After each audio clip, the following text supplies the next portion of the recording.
Zombie Apocalypse.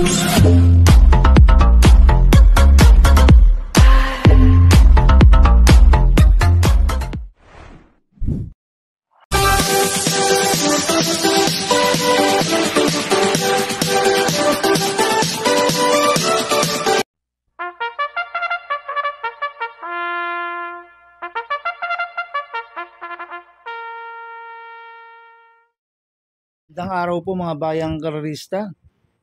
Ngayon po ay araw ng Miyerkules, July 30, 2025, karera po ng Metoturf, Malbar, Batangas.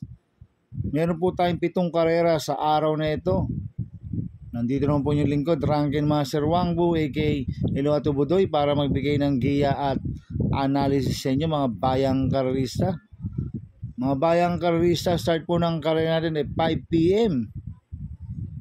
At bago po ako magsimula magbigay ng giya at analysis, huwag pong kalimutan subscribe, like and share YouTube channel ko po. At syempre, huwag din pong kalimutan i-click yung notification bell ko para updated po kayo sa mga bagong video ko. Kaya mag-start na po ko sa pagbibigay ng giya at analysis. Race 1, winner take all, Copos races 1 to 7.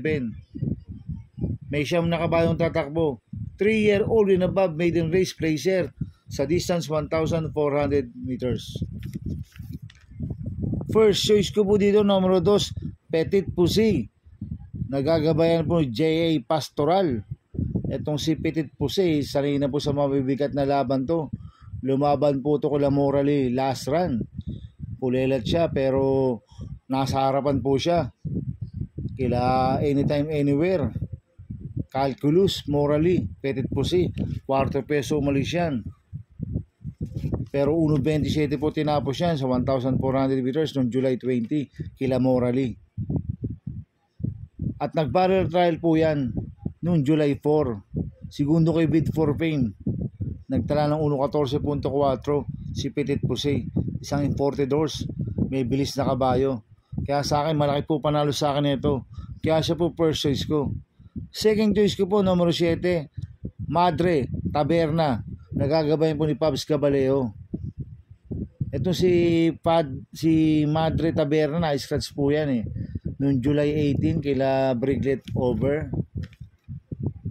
Pero nag-barrel trial po siya ng June 29. Nagtala ng 1.14 sa 1,200 meters.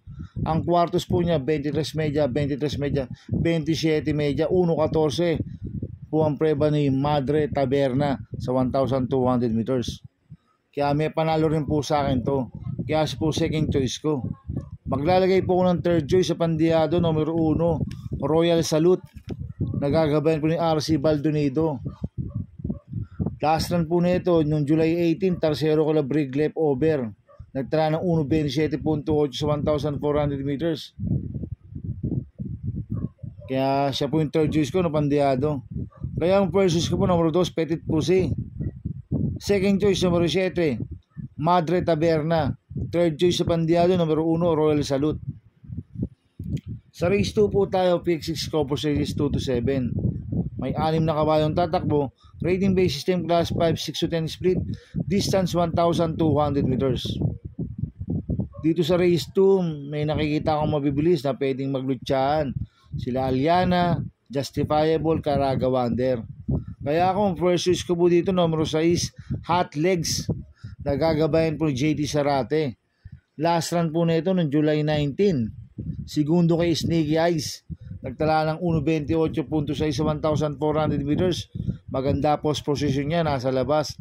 Tsak makakapweso at makakarimati na maganda to, si Hot Legs. Kaya malaki po panalo sa akin ito. Kaya siya po first choice ko. Second choice ko po, numero 5, Caraga Wonder. Nagagabayan po si CP Enson. Last run po nito, July 19. Pang-apat kila Arthur's team. Nagtala ng 1.28.2 sa 1,400 meters. Kaya malaki rin po panalo sa akin ito. Kaya po second choice ko. Kaya ang first choice ko po, numero 6, Hot Legs. Second choice, numero 5, Caraga Wonder. Sa race 3 po tayo, pick 5, Copos races 3 to 7.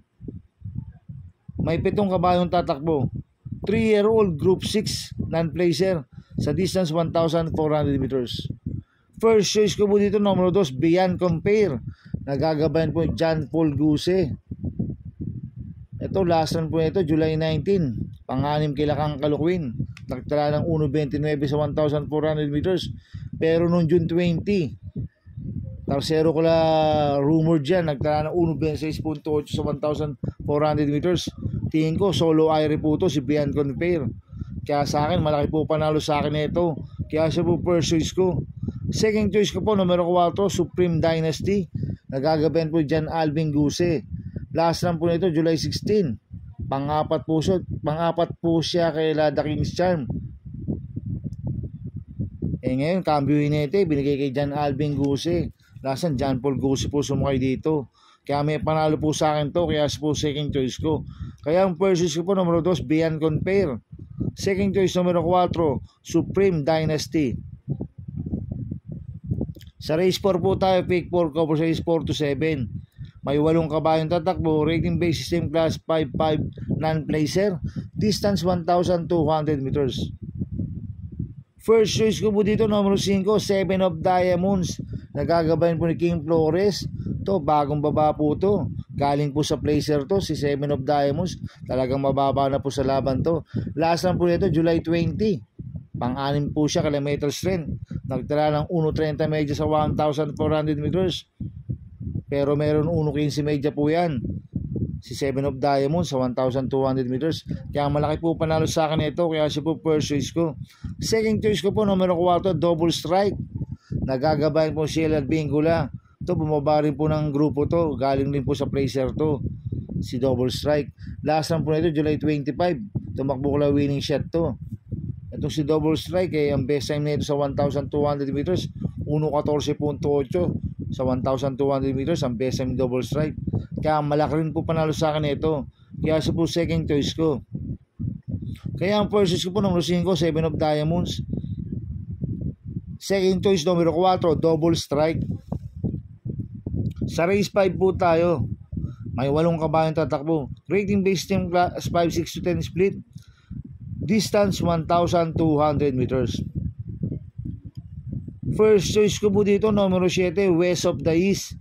Nagagabayan po ni Apoy Asuncion. Ito, last run po na ito nung July 9. Tumakbo ko lang Limon Sudan Pulse marami siyang lucha last run. Hindi po siya nauna kay Lagrendas Magic King Hans.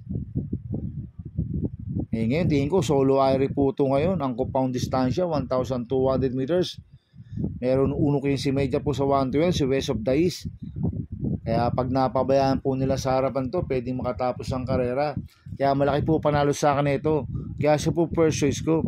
Second choice ko po, number 1, Chef Cat. Nagagabay po ni Tanya Nabarosa. Ito, last run po nito, July 25. Pang-apat kila Roll the World to. Ito, may best time na 1.15 ito Si Chef Cat, magaling rin po sa 1,200 meters to. Kaya malaki rin po panalo sa akin ito. Kaya po second choice ko. Maglalagay po ako ng third choice sa Pandiado. Ito yung mababa na sa laban. Numero 2, May Jopay. Nagagabayan po yung Jordan Guerra. Ito, last run po nito, July 19. Pulilat kila Ruby Bell to. Nagtala lang 1.31 sa 1.4. Pero mababa na po sa laban to si May Jopay. Kaya siya po third choice ko na Pandiado. Kaya ang first choice po, numero 7, West of the East. Second choice, numero 1, Chef Cat.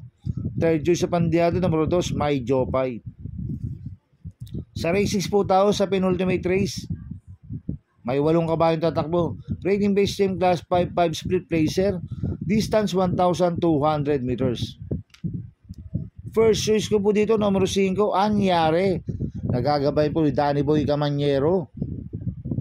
Last run po nito, July 18. Segundo po siya kay Street Magic. Nagtala po siya ng 1.14.6 sa 1,200 meters. Kaya malaki po panalo sa akin ito. Kaya siya po first choice ko. Second choice ko po, numero 1, Lapping Tiger. Nagagabayan po ni Michael De Jesus. Last run po nito, July 16. Segundo kay Osam Cole. Nagtala ng 1.16 sa 1,200 meters. Magaling kay Michael De Jesus to, si Lapping Tiger. Kaya may panalo rin po sa akin to. Kaya siya po second choice ko. Kaya ang first choice ko po, numero 5, Anyare. Second choice, numero 1, Lapping Tiger. Sa race 7 po tayo sa last race. May 8 kabayong tatakbo. Rating base same class for 1621 split. Distance 1,200 meters. First choice ko po dito, numero 8, Batang Kangkalu. Nagagabayan po JT Pabilit. Last run po nito, July 19. Pang-5 kila Boss Lady. Nagtala ng 1.27.6 sa 1.4. Maganda post position niya, nasa labas. Ito, pag nasa labas ang numero ito, magandang tinatakbo nito at maganda nilulundag. Kaya sa akin, malaki po panalo sa akin ito. Kaya siya po first choice ko. Second choice ko po, yung numero 1 na nagbabalik, Hook on the Run. Nagagabayan po Lester De Jesus. Ito, last run po nito, noong February pa, nanalo to eh. Nagtala ng 1.13.6 sa 1.2 eh. Si Hook on the Run. At nag-barrel trial po siya noong July 16. Segundo kay Light from the East. Nagtala ng 1.15.6 sa 1.2. Kaya malaki rin po panalo sa akin ito. Kaya siya po second choice ko. Maglalagay po ako ng third choice sa pandiado, numero 6, Brown Missile. Nagagabayan po ni OP Cortez. Ito, last run po nito, July 12. Pang-8 ko na flywheel. Nagtala ng 1.29 media sa 1.4. Habol ng habol kay flywheel last run to eh. Ngayon, tingin ko, siya po yung magdadala ng unahan dito. Si Brown Missile. Ang compound distance sa kanya, 1,200 meters. Kaya sa akin, siya po yung third choice ko na pandiado. Kaya ang first choice ko po, numero 8, Batang Kangkalu. Second choice, numero 1, Hook on the Run. Third choice sa pandiado, numero 6, Brown Missile. Good luck and happy racing mga bayang karalista. Inuulit ko, ito'y gabay ko lang at analysis ko. Pero pagdating sa tayaan, kayo pa din na masusunod. Sana iswertihin tayo at magsitama. Kaya good luck po sa ating lahat mga bayang karalista. Mga bayang karalista, shoutout muna ako. Happy racing po sa mga boss ko. Kay Boss Toto de la Cruz, kay Boss Manuel Chua, Boss Manny Caplis, kay Ninong Rigor Costada. Happy racing po. Sana iswerte tayo at magsitama. At happy racing po sa mga taga Pingping Boys, kay Bro Gary Cono, kay paring John Aguilar, kay Boss Yetet Manalansan, kay Boss Edgardo Quiambao, kay Bro Mario De Rosario, kay Boss Roger Vargas. Happy racing po sa mga taga Pingping Boys. At happy racing po sa mga taga Double Rock OTV, kay Boss Jing Garcia, kay paring Junior Falcon, kay Ricky Tick, Ricky Boy at sa Taylor Jan, kay Tess Coria. At happy racing po sa mga taga Barkadan OTV, kila paring Paxi Villar, Boss Abin Prinal, kay Dudoy De Jesus, kay Mac Villar. Happy racing po sa mga taga Barkadano TV. Kaya mga bayang karalista, please subscribe my YouTube channel at Tubuloy 2.0 at sana lagi mong panoorin ang ads ko, huwag niyo mong skip. Kaya maraming salamat po sa inyo and God bless.